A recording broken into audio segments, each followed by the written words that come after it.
Alright, so the 2021 season has just wrapped up. We're into the new year. So, first of all, Happy New Year to everybody who's watching this.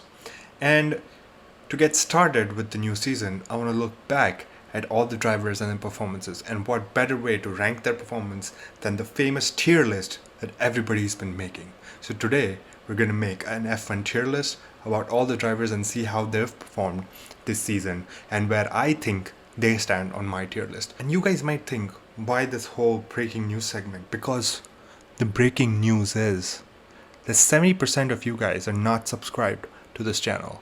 Why are you guys not subscribed? Come on, subscribe, like, share, do all that good old stuff, because it really helps me out. Let's get into it.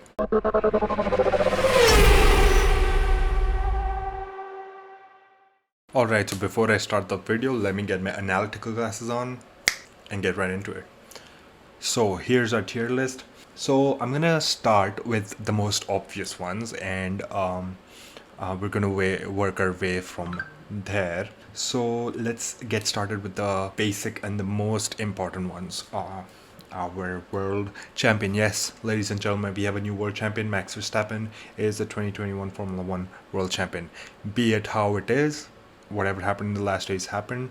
This is the reality, and we've got to accept it. Now, right next to him is none other than 7-time world champion Lewis Hamilton, and I cannot take it away from him. He has been absolutely amazing the entire season. Both of these drivers have given us a season that I'm going to be remembering for a while, especially because F1 was getting a little stale for the last few years, but this year has been absolutely amazing, and it's because of these two. A majority, the reason why this season was so enjoyable is because of these two gentlemen right here, and I'm not going to take it away from them. I'm not going to go into stats between these two drivers because it's just off the charts, and we really don't need to analyze anything about them. Then we're going to go to the A tier list, and the first driver that comes to my mind, at least for this season, is none other than Lando Norris. Why do I say that? Right, so if we take a look at Lando's stats for the season, let's go. He finished the championship 6th, alright, and that's not too bad for somebody who's just joined F1 a few years back, and he's very, very in tune with that McLaren papaya orange car. Let's directly go take a look at his graph. You can see that his graph is constantly increasing with a little bit of a play to here, but it just shows that this guy has been getting the most out of his car no matter what the situation. Things slowed down for McLaren in the second half, especially after or near this area, but he has been absolutely dominating that car at least, and McLaren could have given a better fight to Ferrari for the third place in the championship, but unfortunately they couldn't, and I don't want to blame it on somebody, but I just feel like because Daniel Ricciardo was new to his car, you have to give him some kind of let go, because he was just out of tune with that McLaren car. I know that McLaren is very finicky when it comes to the aerodynamics of it, which is the reason Daniel Ricciardo was struggling a lot. Let's add him to the comparison over here, and if we see, there is a huge performance gap, especially in this area, the first part. There is a huge performance difference between these two teammates. Even though he won, McLaren got a 1-2 and absolutely amazing in that Italian Grand Prix,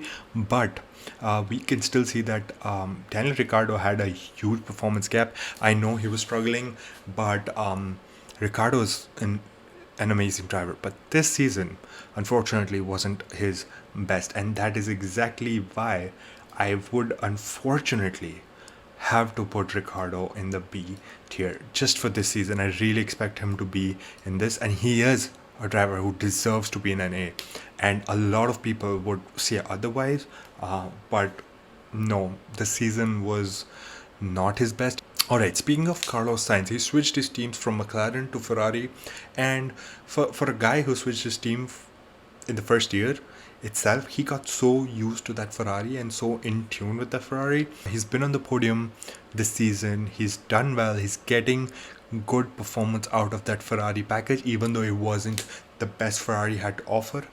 He beat Charles Leclerc, who's been in the team for a while, and this guy has been in the team his first season. That speaks so much about the guy. I'm not saying Charles Leclerc is not a great driver. Believe me, both these drivers are on equal performance, and you can see it right here. So we can go to their graphs, and I'm gonna add Charles Leclerc to the comparison. And this graph is so close. You can see that both these drivers are very, very in tune with that Ferrari, and the Ferrari has been making constant progress. They haven't stopped, unlike the McLaren. The McLaren had kind of a play to here. Ferrari absolutely does not. And that is exactly why I'm going to put him right next to his former teammate Lando Norris and Charles Leclerc right here. Nikita Mazepin, in the starting of the season, he did something controversial, which I'm not terribly proud of. And that was my first impression of Nikita. And as you say, first impressions are generally the last impressions. And even on track, I haven't seen anything great from this guy. Unfortunately, I'm gonna have to give him a D. But his teammate Mick Schumacher, he's capable of a lot, especially because I've seen him in F2. He has done a lot. It's just that that car Haas is not really capable of much. I'm not gonna go into that driver's statistics. It's really not needed. Moving on to the next Ferrari powered car, which is Alfa Romeo. Now, Kimi, he's retiring, and he's a world champion. He's been a world champion in the past. He does great in whichever team he is. He overtakes so brilliantly, especially in the first laps of a Grand Prix. I just love the Iceman, and I'm gonna miss him in Formula One. I'm not gonna rate him. I'm directly going to put him in the S tier because he's a world champion. He deserves to be there, and some credit goes to him leaving F1, and he has a soft corner. His teammate Antonio Giovanazi, see, the thing is, this guy really deserved a seat in Formula 1 for next year, but unfortunately he's being replaced by Formula 2 driver. But for this season, he's driven great. So looking at his stats, he scored some points here. There's been a constant play too, and then some points at the back. So I'm going to put him in C. Unfortunately, we haven't seen much of him, at least for this year. Moving on to the next, and that is Valtteri Bottas. And I left him for this part because this guy has been doing great. Even though this has not been the best of his seasons, I don't completely take it away from him. And why? Because I want to look at his stats first. Okay, so looking at his stats, he has one win over here. That was Turkish Grand Prix. He's constantly been getting performance out of the car, and as he should, because it's a Mercedes, it's a good car. We know that it's very competitive.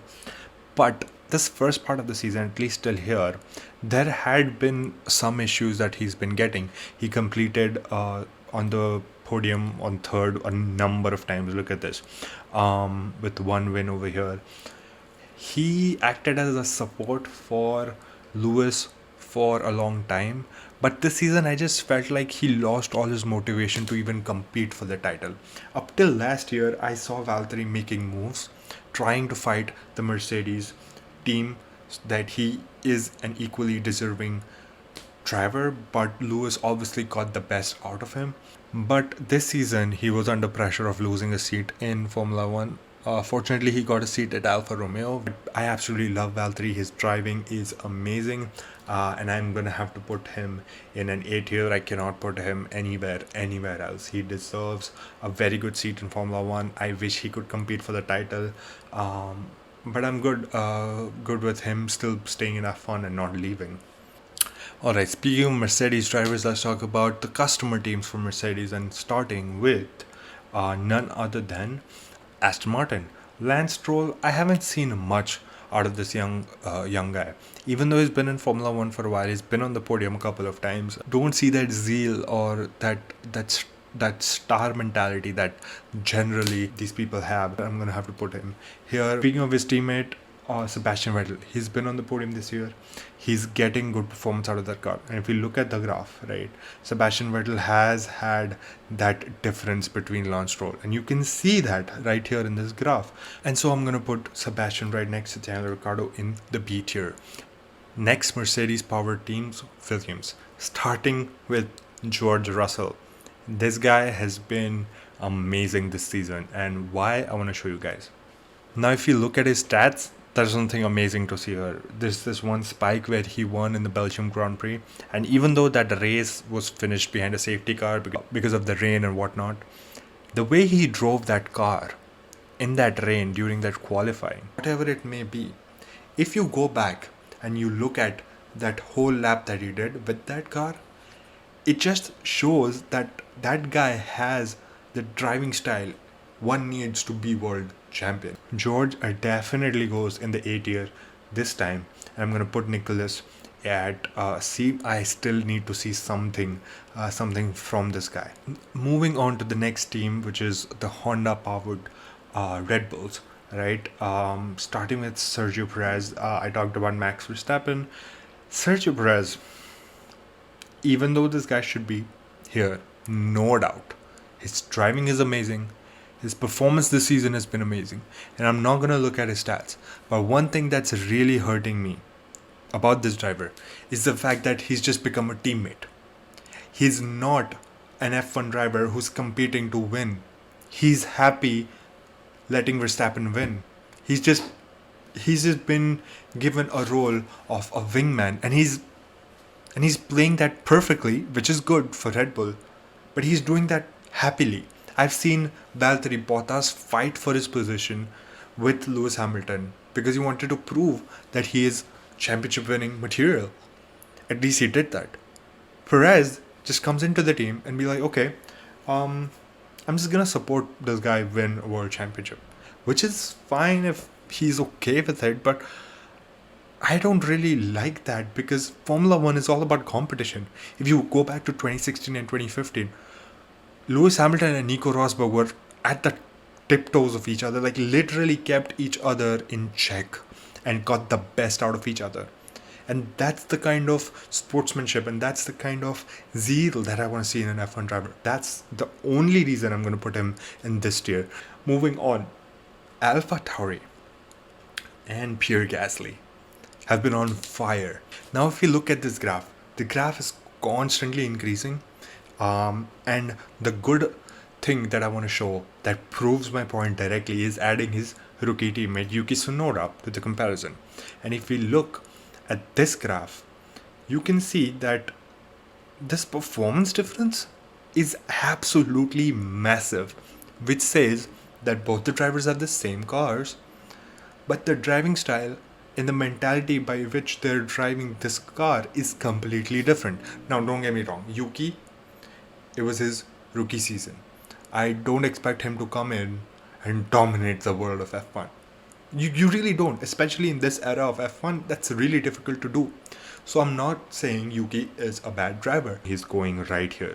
Yuki Tsunoda, on the other hand, I expected him to do at least something, if not as good as Pierre. I'm not saying he's not driven well. He's scored some points in this section, and then last race was a good high to end on. And because I wanted to see a lot, I'm going to put him in tier C. Alpine. Now, Alpine is something interesting. They've had a weird season. The consistency has been off. They've not been consistent. And I think that's generally the trend for the last seasons as well.